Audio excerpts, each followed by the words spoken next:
Well, folks, on the line now, we've got a friend of the show. She's been on the show before and became a good friend of mine over this last 12 months. Brilliant UK artist, Sarah Riches. How you doing? Hello, Paul. Thanks for having me back. You're welcome. You must have done something well. I've got you back now, so it's you're not in the recycling. You're out. You're okay. But, but congratulations, you got a brand new single coming out now, "Dancing in the Rain." Tell us a little bit about why that came about. Well, that is one of the tracks from the album called I Don't Give Up Easily, which is very aptly named, really. So this album, it was originally supposed to be happening before COVID. So I did get signed actually just as we went into COVID. So I sang a song online, and my manager, Ali Mehmet from Magpie Music Management, he spotted me, which was a bit of a miracle because I just went onto this site, sang one song, and then disappeared and never went on there again. And he contacted me and wanted to work with me. And during the very short period of time I was working with him, he knocked on a lot of doors in Nashville, including ones that were just ridiculously big. And I said, Ali, don't, they're just going to laugh at me. And amazingly, the door of Mr. Fred Mollin opened, and he really liked my writing, he liked my voice, and he said, yeah, bring her over. Brilliant. Which was really exciting. But then sadly, then my manager Ali contracted COVID and then passed away very quickly.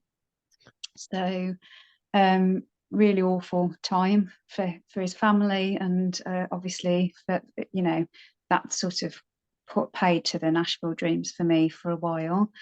And then a little bit later I was still writing, and I put something up on Facebook, I think, saying, oh, you know, I'm still writing, you know, I still want to do a country album. And then Fred Mollin got in touch and said, oh, I'm still here. If you want me to, if you want to come, still come. Oh, It's like, wow. wow. So then he set me a 3-month deadline to write 12 tracks, 12 brand new tracks, which I did. I don't know how I did with everything else that was going on at the time. And then yeah, so finally managed to go over last year in April during the Easter holidays. So got that done, and it was the most amazing experience. I still can't actually believe I went. I know. I mean, like say, it's nearly 12 months now, isn't it? But it's surprising. People don't realize how much time and effort goes into albums and getting that release date, getting all your ducks in a row, getting it all recorded, writing the song probably and singing it's probably the easiest part. Honestly, it is. You know, I find that I write. I've been writing for about 15 years now, and I find that I write things that I can't say. Does that make sense? You know, I'm actually quite a reserved person, but it always seems to come out in my music, comes out in my songs. So if ever you want sort of to hear a life's biography, just go and listen to one of my albums. It's all in there.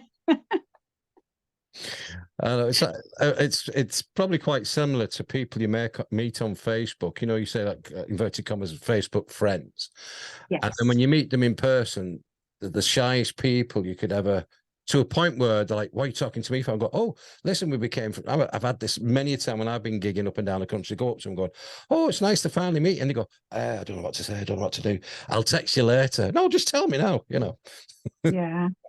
But it's Honestly, but that's what music is all about, channeling the emotions, isn't it? And whether you're quiet and reserved as a person is to put it on paper, and at least you've got a channel there to actually put some creativity behind it. yeah, absolutely. And you know, I will always be so grateful to Ali for being so brave on my behalf. You know, he'd only worked with me for a very short period of time, and for him to put that faith in me, put his name behind me, and go and knock on some very big doors was just astonishing, really. And so everything I've done since has been, you know, to try and justify that and make sure that I do him proud, really, and just sort of say, okay, you know, it was worth it, Ali. You did, you know, you did do the right thing in trusting me. And also now that I have recorded the album with Fred, um, I've got that responsibility as well, in that, you know, he and his musicians poured all their expertise into producing this album for me. And so I'm not just representing myself, I'm representing them now as well, you know. That's a brilliant thing, because people do need like that fire in the belly to go on and have a career in music, because you do get the knockbacks, but also you need some fuel for that fire. And whether it's a divorce or whether it's a marriage or whether it's, you know, this, that what's happened to you, that experience and your manager, that's the fuel as well to keep you going, like you just said, and to do him proud. Yeah, definitely. It's even more important now. It's kind of that fuels me really more than doing it for me, because I've always kind of been a bit like, oh, you know, maybe I shouldn't be doing it. Who am I kidding? You know, I've got the imposter syndrome quite a bit. So, but to think, no, I'm doing it for these men that put a lot of trust and faith in me.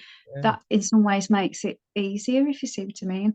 Yeah, definitely. And I think once you're on stage as well, singing those songs, Yeah.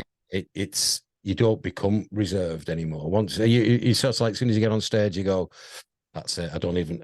I've come off stage many a time and go, what have I just done? Was I myself? I've literally just lost myself, and everything that's gone on prior before I've gone has just changed. But I'm saying on and off. I'm not a shy, shrinking violet off stage. I'm the same off and on.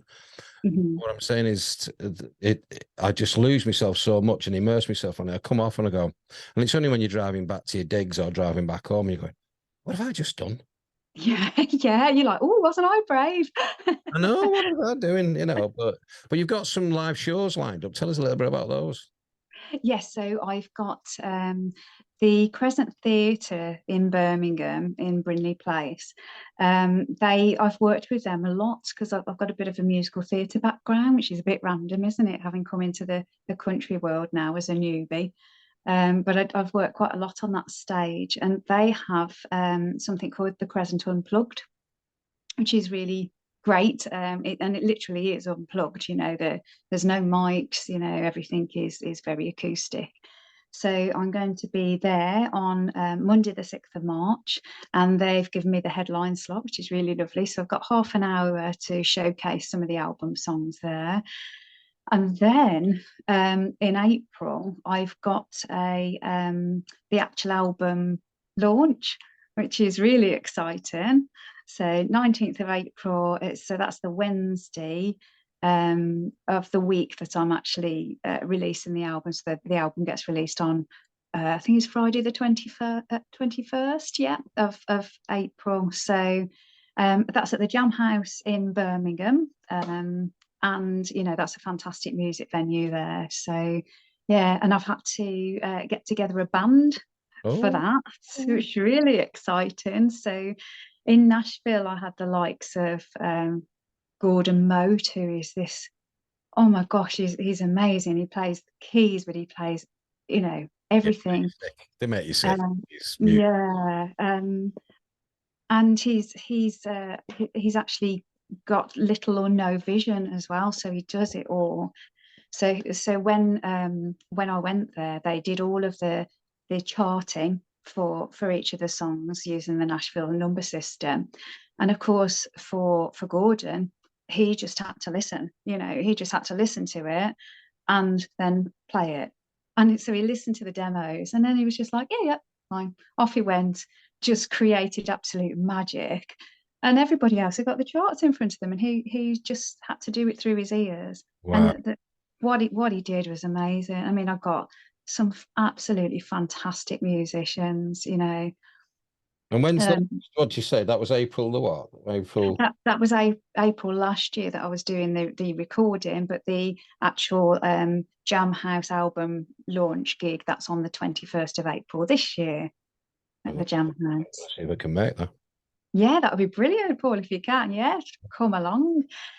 Also, breaking news is literally being arranged 15 minutes before I came on with you. Um, guess who's my support act? Guess who's opening for me? Preston D Bounds. Oh, not quite. No, Okay. it's Jason Kalia. Oh, is it? Yeah, so Oh, he's local. He's just up the road from me. So yeah. we just had a good old natter. But yeah, Preston's my mate. So Yeah, no, well, when you said that, obviously he was just on past hour.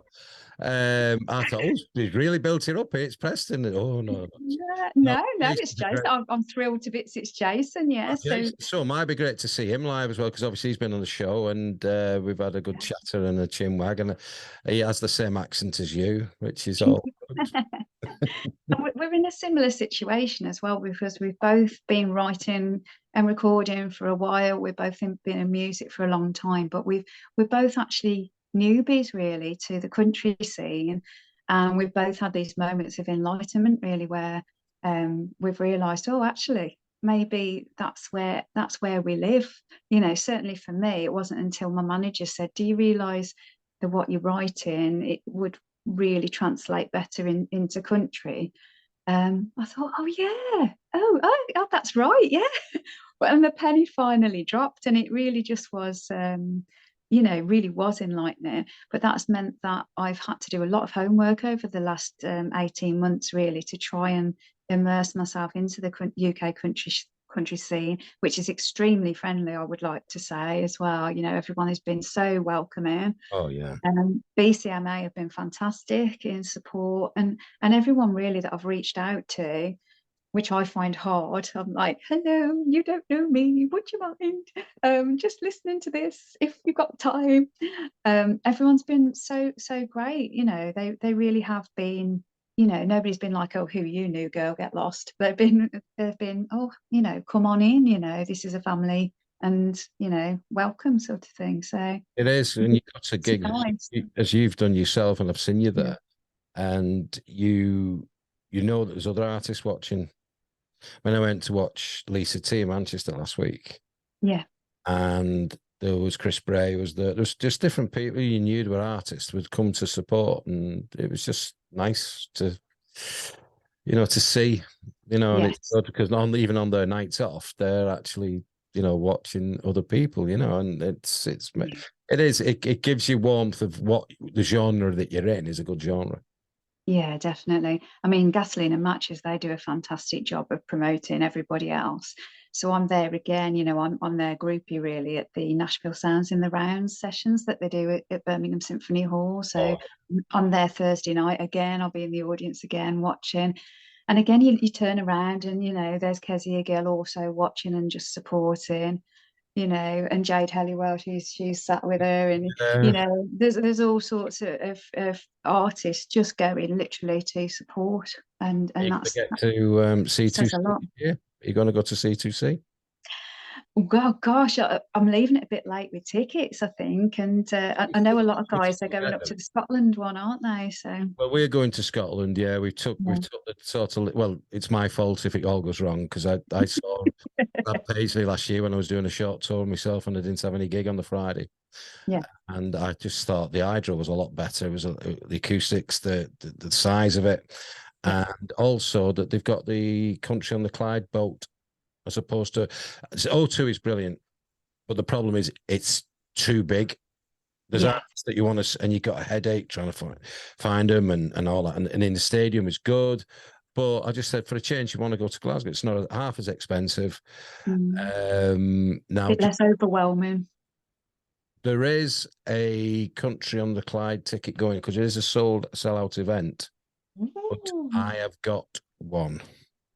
Oh, okay. Right then, I will Speak off camera on that one. Yeah, I'll come and nab that from you. That'd be brilliant. But yeah, because that's what we just thought. We thought, well, by the time you pay for your digs and your food, you might as well go to Nashville than to pay, to do all that, but we're just going to go on the Sunday night, because the artists on the Sunday night in Glasgow is the ones like Drake Milligan and all them Midland and stuff like that. But during the day, it's Party on the Clyde and all that kind of thing. So looking forward to that. But yeah, the festivals are coming thick, and they'll be coming fast straight after the C2C. Then it's another one. Then it's Butler and Boots, and then it's yeah.